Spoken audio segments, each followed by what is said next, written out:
Hello guys, कैसे हैं आप लोग। आशा करता हूँ बहुत अच्छा कर रहे होंगे। आज इस वीडियो में एक इंपॉर्टेंट चीज़ के बारे में बात करेंगे, वो है कि 7 दिन का शेड्यूल आपको कैसे बनाना है। काफ़ी बच्चों का कन्फ्यूजन होता है कि कैसे पढ़ाई करें, कैसे 7 डेज का शेड्यूल बनाएं। इस वीडियो में डिस्कस करेंगे। बहुत ही क्विकली रैप अप करूंगा, आपका ज़्यादा टाइम हम खराब नहीं करेंगे इस वीडियो में। देखो, सबसे पहले 7 डेज आपको 7 के 7 दिन पढ़ाई करनी है। एक दिन एक ऐसा होना चाहिए आपका, जैसे संडे ले लेता हूँ। संडे को मोस्टली लोग छुट्टी पे रहते हैं, तो आपको भी उस दिन थोड़ी सी कम पढ़ाई करनी है। तो संडे का आपका शेड्यूल होना है मॉक टेस्ट लगाना है, मॉक टेस्ट रहना है संडे को, उसका एनालिसिस करना है। That's it. संडे को इसके अलावा कुछ नहीं करना है। खेलना कूदना है, मूवी देखना है, सीरीज देखना है, जो भी आपको पसंद है वो चीज़ करनी है संडे। बिकॉज माइंड भी एक मशीन की तरह काम करता है, इसको भी रेस्ट चाहिए, और रेस्ट जब तक आपने इसको नहीं दोगे ये इफिशिएंटली काम नहीं कर सकता। तो संडे का हम इस हिसाब से रखेंगे, मॉक एंड उसका एनालिसिस, उसके अलावा कुछ भी नहीं। Now coming to the Saturday part.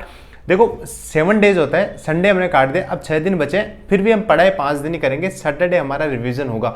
और मोस्टली वीडियोस में मैं बताता हूँ कि 2 दिन आपके थोड़े लाइट होने चाहिए, जिसमें एक बहुत ज़्यादा लाइट, एक हल्का लाइट, और बाकी 5 डेज आपकी बहुत अच्छी पढ़ाई होनी चाहिए। जो टाइम टेबल आप बना रहे हो 8 से 10 घंटे का मिनिमम आपका टाइम टेबल होना चाहिए। तो सैटरडे क्या होता है, रिवीजन पार्ट होता है। रिवीजन पार्ट कौन कौन सा होता है मैं जो सेक्शन वाइज है उसमें डिस्कस करूंगा, लेकिन सैटरडे कंप्लीटली रिवीजन। आप बोलोगे सैटरडे को सारा रिवीजन कैसे कर सकता हूँ, मतलब इतना टाइम रिवीजन कैसे कर सकता हूँ। देखो फिर भी टाइम कम पड़ जाएगा। होता क्या है, जब हम नया कंटेंट पढ़ते हैं तो हमें इंटरेस्टिंग लगता है, मजा आता है, लेकिन जब बात आती है रिवीजन की तो हर कोई इस चीज़ को अवॉइड करता है। और ये मेरे साथ, मैं एस्पिरेंट्स रहा हूँ, मैंने एग्जाम करे, मेरे को एक एक्सपीरियंस इस चीज़ का। नया पढ़ते हैं बहुत मज़ा आता है, जब रिवीजन की बात आती है तो हमारा दिल भी रोता है, मन भी रोता है, माइंड भी रोता है, पूरी बॉडी रोती है। तो रिवीजन सबसे इंपॉर्टेंट चीज़ है। सैटरडे को 2 revision. Now coming to the rest of the 5 days, आपको कैसे उसका टाइम टेबल बनाना चाहिए। देखो मैं नहीं कह रहा आपकी कैपेसिटी 8 घंटे की, 8 घंटे का टाइम टेबल बनाओ, 12 घंटे की 12 घंटे का बनाओ, बट एटलीस्ट 8 से 10 घंटे का आप बनाओ। Because this is what is needed to crack SSC CGL in 3 months. और इसके साथ मैं शुरू करता हूँ, देखो इंग्लिश के साथ शुरू करता हूँ। इंग्लिश का क्या होना है, वोकैब, ग्रामर एंड कंप्रेंशन, इन तीनों को आप अपने टाइम टेबल में डिवाइड करो। तीनों को डिवाइड करो। जब आप वोकैब पढ़ रहे हो तो वोकैब के कोई वर्ड्स ऐसे होते हैं जो आपको आ चुके हैं, कई ऐसे होते हैं जो हार्ड टू ग्रैस्प या हार्ड टू रिमेंबर है, उनको आप हाईलाइट करो। एक हाईलाइटर ले लो, या अंडरलाइन कर लो, या टिक मार्क कर लो, एक अलग कलर का पेन ले लो, उससे हाईलाइट करते जाओ। ये जो हाईलाइट चीज़ें हैं ग्रामर में भी करो। ग्रामर में कोई रूल ऐसे क्विकली समझ आ जाता है, कुछ एक्सेप्शंस होते हैं जो समझ नहीं आते हैं, उनको भी हाईलाइट करो। ऐसे ही कंप्रेंशन में आप थोड़ी सी न्यूज़पेपर पढ़ो, और जो बुक आती है कंप्रेंशन की, जैसे मैंने नियोन की भी बुक बताई थी इससे पहले आपको, क्लोज टेस्ट और पीक्यूआरएस के लिए, वो आप पढ़ रहे हो तो उसमें क्विकली आप टिक करो। टिक करके चीज़ों को लेके चलो, और उन टिक मार्क को ही सैटरडे को कैरी फॉरवर्ड करो। अब एक पेज ले लो, एक नोटबुक ले लो, छोटी सी बुकलेट ले लो। इस वीक में आप क्या क्या टॉपिक पढ़ा है, किस किस में आपको डिफिकल्टी हुई है, उसको कौन कौन से टॉपिक को आपको सैटरडे को रिवाइज करना है, आप वो नोट डाउन कर सकते हो। देखो देखने को लगता है कि ये बहुत डिफिकल्ट सा टास्क लग रहा है, नहीं। आप पढ़ रहे हो कोई टॉपिक, उसमें से आपको टिक मार्क करना है, और आप कुछ लिख भी सकते हो तो लिख लो। उस साइड में एक छोटी सी नोटबुक रखो, उसमें रख लो, लिख लो। तो जब सैटरडे को आप बैठोगे रिवीजन के लिए, क्विकली उस नोटबुक को आप देखोगे तो आपको पता चल जाएगा कौन से टॉपिक में आपको दिक्कत हुई थी। मैथ्स में क्या करना है, फॉर्मूला रिवाइज आपको हर बार करना है। डेली आप कोई भी टॉपिक करने से पहले उस टॉपिक के सारे फॉर्मूले, उसकी थ्योरी रिवाइज करोगे।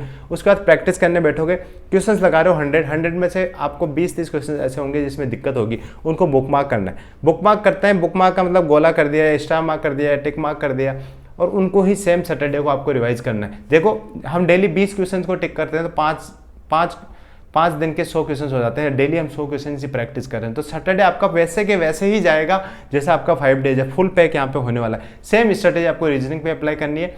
जो डिफिकल्ट लग रहा है उनको कैरी फॉरवर्ड करो, और सैटरडे को उनको रिवाइज करो। मैं आगे बढ़ने से पहले ये बुक बता देता हूँ, वर्ड पावर रूट वर्ड्स। ये मनीषा बंसल मैम की है, नियोन पब्लिकेशन की बुक है। इसमें वोकैब का बहुत ही अच्छा फंडा आपको दिया हुआ है, रूट वर्ड के साथ चीज़ें बताई हुई है। हिंदी इंग्लिश दोनों के लिए एग्जाम ओरिएंटेड बुक तैयार करी हुई है। SSC bank in similar exam की आप तैयारी कर रहे हो जिसमें इंग्लिश पूछी जा रही है, तो बहुत अच्छी बुक है, आप ये परचेज कर सकते हैं। इसकी डिस्क्रिप्शन में आपको लिंक मिल जाएगी। देखो इसमें रूट वर्ड से चीज़ें समझाई हुई है, तो इसमें क्या होता है, आपको फायदा यहाँ मिल जाता है कि रूट वर्ड से जब चीज़ें होती है तो आपको याद करने में आसानी हो जाती है। वोकैबुलरी आप जल्दी याद कर सकते हो। और हिंदी मीडियम से स्पेशली जो बच्चे हैं उनको वोकैब ही याद करने में सबसे ज़्यादा डिफिकल्टी होती है। तो वोकैब को कितना आसानी से याद किया जा सकता है, ये बुक एक इसका एग्जाम्पल है। देखो जीएस की बात करूँ, जीएस में भी सेम फंडा आपको अप्लाई करना है, लेकिन जीएस में क्या करना है, पहला रीडिंग आपका कर्सरी हो रही है। कर्सरी का मतलब होता है ऊपर ऊपर से पढ़ लिया।